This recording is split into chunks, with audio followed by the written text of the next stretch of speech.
तो hello and good evening आप सभी का बहुत-बहुत स्वागत करता हूं मैं आपका अपने इसी YouTube channel study point group of learner में। और आज हम यहां बात करेंगे भारत की न्यायपालिका यानी कि जुडिशियरी सिस्टम के बारे में। बेहद ही संक्षिप्त में ये बनाया गया यह वीडियो है, लेकिन आप अगर बिल्कुल नए हैं और प्रतियोगी परीक्षाओं की बिल्कुल नई-नई तैयारी शुरू कर रहे हैं, तो आपके लिए यह काफ़ी उपयोगी होने वाला है। देर न करते हुए हम शुरुआत करते हैं, लेकिन शुरुआत में हमेशा की तरह कहना चाहेंगे, हमारे चैनल पर नए हैं तो चैनल को सब्सक्राइब अनिवार्य रूप से कर लें। साथ ही यदि आप हमारे ज़रूरी नोट्स प्राप्त करना चाहते हैं तो आप वीडियो के डिस्क्रिप्शन बॉक्स में जाएं। वहां पर आपको मिलेगा हमारे टेलीग्राम ग्रुप को ज्वाइन करने का लिंक, और उसके साथ ही नंबर दिए गए हैं जिस पर आप व्हाट्सएप मैसेज कर सकते हैं और हमारे नोट्स और टेलीग्राम ग्रुप को ज्वाइन कर सकते हैं। तो दोस्तों, एक मशहूर कहावत है भारत में कि जब दो लोग आपस में लड़ाई करते हैं और कोई नतीजा नहीं निकलता है, तो वो आपस में एक दूसरे से हमेशा ये कहते हुए पाए जाते हैं कि I will see you in court. अब मैं तुम्हें सीधा कोर्ट में मिलूंगा, कोर्ट में देखूंगा। दोस्तों, यह केवल लाइन नहीं है, दरअसल यह एक वाक्य बताता है भारत में न्याय व्यवस्था और उसके महत्व को। तो आइए एक नज़र डालते हैं भारत की न्यायपालिका के संबंध में, किस तरीके से यह काम करती है और क्या इसके अधिकार हैं, क्या इसकी सीमाएं हैं और इत्यादि। तो न्यायपालिका को कहा जाता है भारत में व्यवस्थापिका और कार्यपालिका के समान ही एक महत्वपूर्ण शाखा है जो कानून और न्याय प्रदान करने का कार्य करता है। भारत में एकीकृत न्याय प्रणाली अस्तित्व में है और यह बिल्कुल स्वतंत्र अस्तित्व रखती है, अर्थात न तो लोकसभा का, न राज्यसभा का, न राष्ट्रपति का, न प्रधानमंत्री का, किसी अन्य संस्था का न्यायपालिका पर बंदिश या नियंत्रण नहीं होता दोस्तों। इसकी वजह भी काफ़ी खास है जिसकी चर्चा हम आगे करेंगे।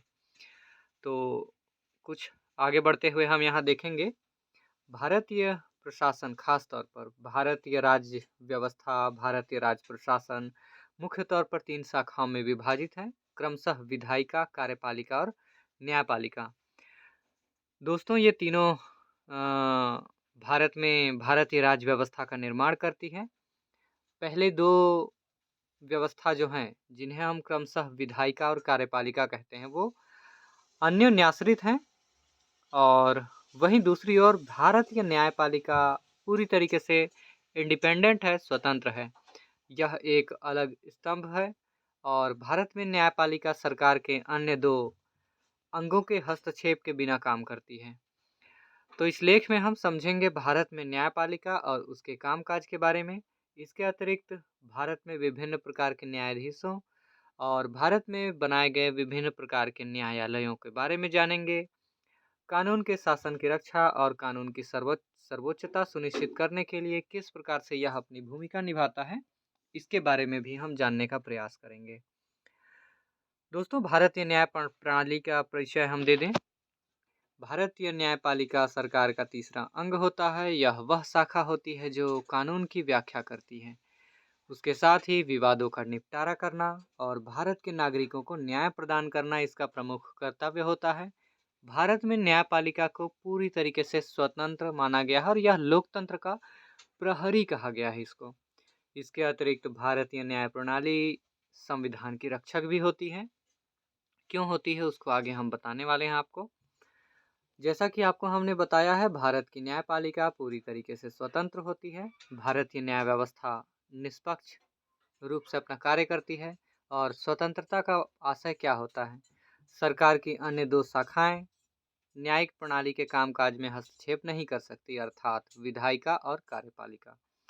तो भारत में न्यायपालिका के कामकाज में खुद को शामिल नहीं किया जाता है, यह अपने आप में स्वतंत्र अस्तित्व रखती है। आगे बढ़ते हुए हम देखेंगे कुछ और तथ्यों को, जैसे भारत में न्यायपालिका द्वारा लिए गए निर्णयों का अन्य दोनों अंग सम्मान करते हैं, यानी कि विधायिका और कार्यपालिका न्यायपालिका द्वारा दिए गए निर्णय उन्हें मानना होता है। इसके साथ ही इसे दूसरे अर्थों में हम देखें तो न्यायाधीश किसी के साथ पक्षपात किए बिना अपना कर्तव्य निभा सकते हैं। यही न्यायपालिका की स्वतंत्रता होती है। यहाँ एक और बात ध्यान रखने योग्य है, चूंकि भारत में न्यायपालिका भले ही स्वतंत्र है, लेकिन यह मनमाना नहीं है। दोस्तों, भारत के लोकतांत्रिक और राजनीतिक ढांचे का यह एक हिस्सा है और इसलिए एक जवाबदेही वाला निकाय है, यानी कि इसकी जवाबदेही होती है। दोस्तों, भारत में न्यायपालिका भारत के संविधान और भारत के लोगों के प्रति पूरी तरीके से रिस्पॉन्सिबल है, जवाबदेह है। आगे और हम क्या जान सकते हैं, तो भारतीय न्याय प्रणाली की संरचना को हम एक बार देख सकते हैं।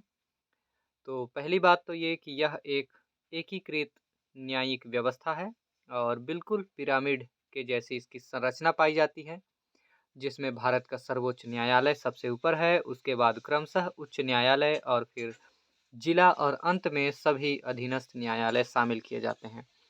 निचली अदालतें अपने से ऊपर की अदालतों के सीधे पर्यवेक्षण के तहत काम करती है। दोस्तों, आगे बढ़ते हुए कुछ और बातें आपको बताएंगे, जैसे न्यायपालिका की संरचना कैसे होती है।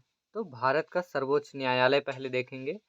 यह भारतीय न्याय प्रणाली में सर्वोच्च न्यायालय है, जिसे भारतीय संविधान के भाग 5 के रूप में स्थापित किया गया है। सर्वोच्च न्यायालय द्वारा लिए गए निर्णय सभी अधीनस्थ न्यायालयों के ऊपर बाध्यकारी होते हैं। इसके अलावा यह उच्च न्यायालयों के न्यायाधीशों को स्थानांतरित करने का आदेश भी दे सकता है। सर्वोच्च न्यायालय अन्य सभी न्यायालयों से किसी भी मामलों को अपने पास स्थानांतरित कर सकता है और अंत में यह एक मामले को एक उच्च न्यायालय से दूसरे उच्च न्यायालय में भी हस्तांतरित कर सकता है। तो यह तो थी न्यायपालिका में के अंतर्गत सर्वोच्च न्यायालय के कुछ अधिकार जो इसको सर्वोच्च बनाते हैं न्याय व्यवस्था में। उसके अतिरिक्त हम देखेंगे उच्च न्यायालय के बारे में। तो यह भारतीय न्याय प्रणाली में दूसरा सबसे महत्वपूर्ण अंग माना जाता है और इसकी स्थापना संविधान के अनुच्छेद 141 के अनुसार की गई है। उच्च न्यायालय निचली अदालतों से अपील सुन सकता है और मौलिक अधिकारों के लिए रिट भी जारी कर सकता है। इसके अतिरिक्त उच्च न्यायालय राज्य के अधिकार क्षेत्र के भीतर मामलों का निपटारा भी कर सकता है। उसके अलावा उच्च न्यायालय के पास अपने से नीचे के न्यायालयों पर अधीक्षण और नियंत्रण रखने की शक्ति भी इसे प्राप्त होती है। इसके अतिरिक्त हम यदि बात करें जिला न्यायालय की, तो जिला न्यायालय भारतीय न्याय व्यवस्था में सबसे महत्वपूर्ण न्यायालयों में इसकी गणना होती है। क्यों होती है? क्योंकि ये न्यायालय जिले में उत्पन्न होने वाले मामलों को निपटाते हैं। जिला न्यायालय निचली अदालतों द्वारा दिए गए निर्णयों पर अपील पर विचार करते हैं। इसके अतिरिक्त जिला न्यायालय गंभीर आपराधिक अपराधों से संबंधित मामलों पर भी निर्णय लेते हैं। अंत में हम सबसे निचली अदालतों की बात करेंगे, जिसे हम अधीनस्थ न्यायालय कहते हैं। तो ये भारतीय न्याय प्रणाली की संरचना में अंतिम अदालतें हैं और ये सिविल और आपराधिक मामलों की सुनवाई करते हैं। ऊपर बताए गए विभिन्न प्रकार के न्यायालयों के अलावा भारत में कानूनी प्रणाली की दो और शाखाएं भी हैं। भारत में न्यायिक प्रणाली की दो शाखाएं कौन कौन सी हैं, किस प्रकार से हैं, आइए एक नज़र उस पर डालते हैं। तो यहाँ आप देख पाएंगे आपराधिक कानून उन मामलों से संबंधित होते हैं जब कोई नागरिक या संस्था अपराध करती है। स्थानीय पुलिस द्वारा अपराध की रिपोर्ट दर्ज करने पर एक बिंदु दर्ज किया जाता है। अदालत अंततः मामले पर आपराधिक मामलों पर फैसला देती है। सिविल कानून यह उन मामलों से निपटता है जब किसी नागरिक के मौलिक अधिकारों के उल्लंघन पर विवाद हो। दोस्तों, इसके अलावा कुछ और बातें जो आपको जाननी चाहिए। न्यायपालिका की भूमिका कैसी होती है? भारत में न्यायपालिका की भूमिका को कुछ कार्यों के माध्यम से समझा जा सकता है, जैसे व्यवस्थापिका यानी कि कार्यपालिका भारत की राज्य व्यवस्था के एक महत्वपूर्ण अंग है जो सरकार के दैनिक कार्यों को संचालित करती है। यह राज्य के नीतियों और कार्यक्रमों को लागू करने के लिए जिम्मेदार होती है। उसके अलावा हम देखें यहाँ पर थोड़ा सा व्यवस्थापिका को, तो व्यवस्थापिका में कौन शामिल है? राष्ट्रपति, प्रधानमंत्री, मंत्रिपरिषद और सचिवालय। भारत के राष्ट्रपति देश के मुखिया होते हैं। दोस्तों, प्रधानमंत्री सरकार के मुखिया होते हैं, मंत्रिपरिषद मंत्री के नेतृत्व में कार्य करते हैं और सचिवालय सरकार के प्रशासनिक कार्यों को संचालित करता है। चूंकि हम यहाँ पर न्यायपालिका के बात कर रहे थे, तो हमने न्यायपालिका में काफ़ी कुछ देखा। इसके अलावा हम व्यवस्थापिका वाले इस सेक्शन को अगले वीडियो में लाने वाले हैं, तो बने रहिए हमारे वीडियो के साथ। मिलते हैं अगले वीडियो में।